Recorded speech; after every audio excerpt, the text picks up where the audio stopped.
Good morning, YouTube. I'm coming to you. It's kind of a bittersweet situation.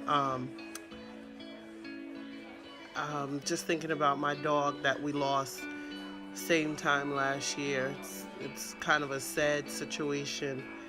We lost him on October 21st, 2016, and it was really bittersweet. It was my best friend's birthday and another girlfriend's day that she actually preached her initial sermon. So it actually started that Wednesday night.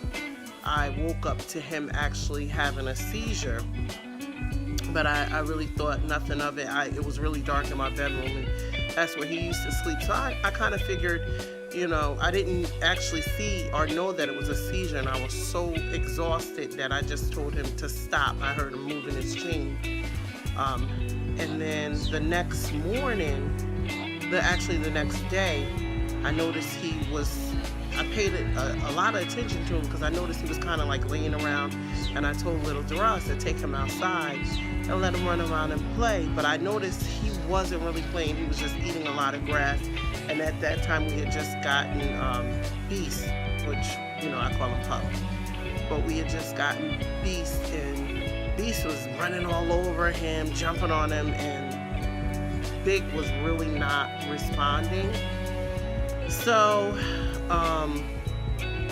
what I did was, when I went to actually get some rest for that day, I noticed that he kind of like jumped on me. I was sitting in my favorite recliner chair, and he jumped on me and kind of like looked in my eyes, and I'm like, I always baby talk them, they're my babies. So I'm talking to him, but I noticed he didn't look well.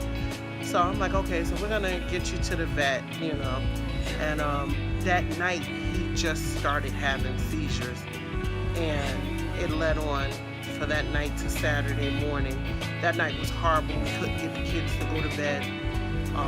We prayed for him, and of course we prayed God's will. And I noticed he was really warm. We ended up taking him to the vet. The vet gave us some medicine and said that it should calm him down. We got him home, gave him the medicine, and we noticed he started having them worse. He started running a fever. We brought him back to the vet. They were like, there's really nothing they can do. They couldn't see a problem. He hadn't gotten bit by anything, and they were like, we just don't know what the problem is. And they said if the seizures continue, for us to bring him back the next morning, and they'll start to run more tests. So that Saturday, that Thursday was horrific. Me, my husband, all the three kids just sat in the living room and watched him have seizures. And at one point, little Darrell just started crying. We were all kind of, just a mess, because we got Big from Connecticut, from an awesome breeder, and little Darrell was 3 years old, and he's now 13. So little Darrell and Big grew up together. Trinity and Big grew up together. So it was rough to see him go through that. That's a family member. Some people don't understand or even care for their dogs in that matter, but it just did so much to us. And I know some people are probably wondering, why would you allow your kids to sit and see that? But there was nothing we can do. We tried to make them go to bed, but we wanted to make sure he was okay. Our house, we have like 3 flights of stairs, so we didn't want him to keep going, because that's what he was doing, going by the stairs. So we got on the lower floor where he wouldn't really go by the stairs. We had to block our doorways so he couldn't walk around the house, because when he would have the seizures, he would get up and start to walk around the house. And one time, little Darrell just started crying, and he's saying, why is this happening? Why is this happening? Just stop. And Big came out of the seizure and walked to him and put his head in his lap. Well, that did it for me. I was just a mess. That next morning, Darrell and I decided we gave him the medicine twice, but we decided that we didn't want to see him suffer.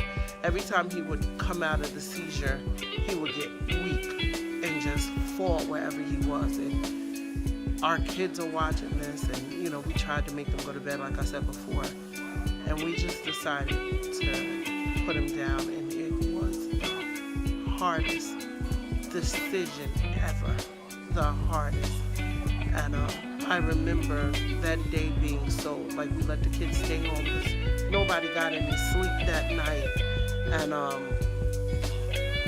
we let them stay home, trying to get the lighting rays reflecting off the mirror. We let them stay home, and it was just a rough day. They took him. I couldn't, was in a daycare, so I couldn't get off. And he took the kids, and they went to the vet, and they put him down, and Darrell said everybody was in the room. This is Big Darrell, said everybody was in the room. And when Big took his last breath, they lost it. Everybody. He said he even, broke down a little. And it's rough. It was rough. So there were times where kids would just have, especially the first couple of days, just overwhelmed with tears and emotions of missing him, because he was part of the family. And I remember coming home from church that Friday. I had picked up my girlfriend, the one who was going to preach that night, and as we were sitting in the car, and I could not control the tears, and she asked me, "Are you all right?" And I told her she had just lost her dog, so she know how we felt, And I'm like, this is supposed to be a joyous occasion for her, so I'm trying to get myself together so I could be there for her. It was rough.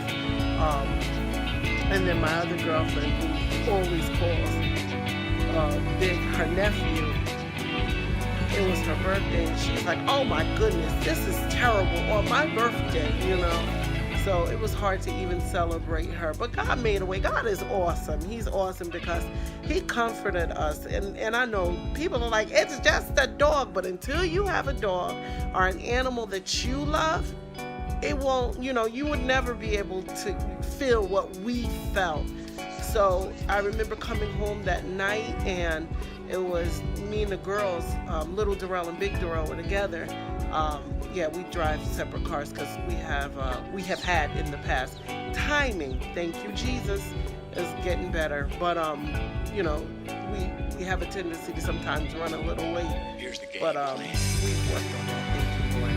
But it was crazy because that night when we were driving home, it was just all of us bawling, because when we would pull up in the car, even though we live right in the city, you hear all kind of cars, but Big knew our cars, so when we would pull up, he would run out.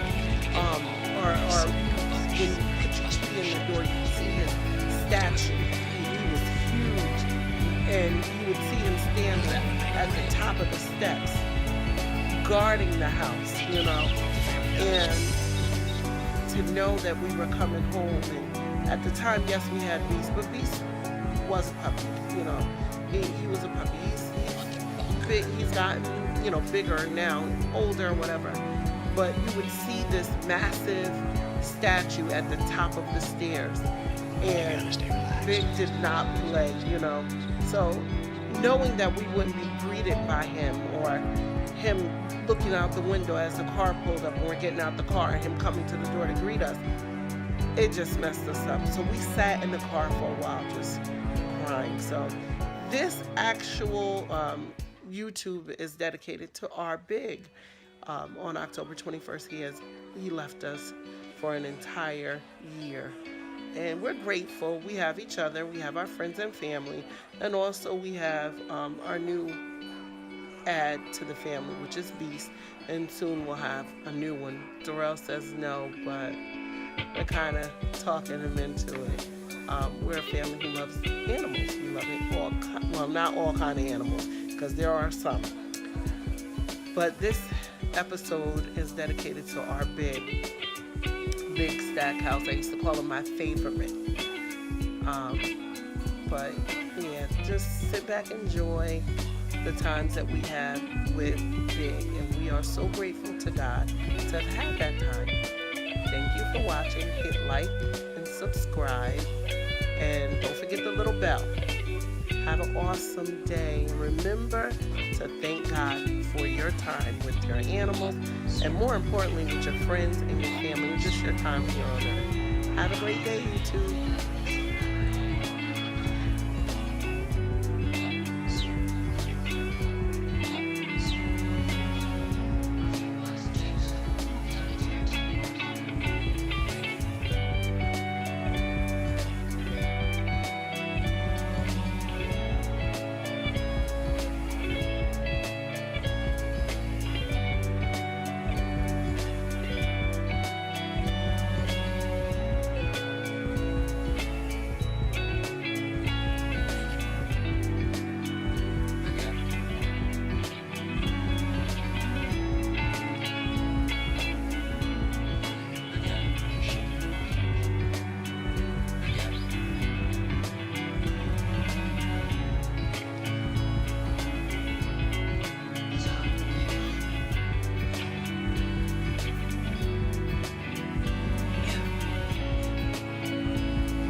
giving a little bit of advice and sharing my feelings a little bit. You can see my eyes are a little puffy because when I was editing, I just got a little emotional.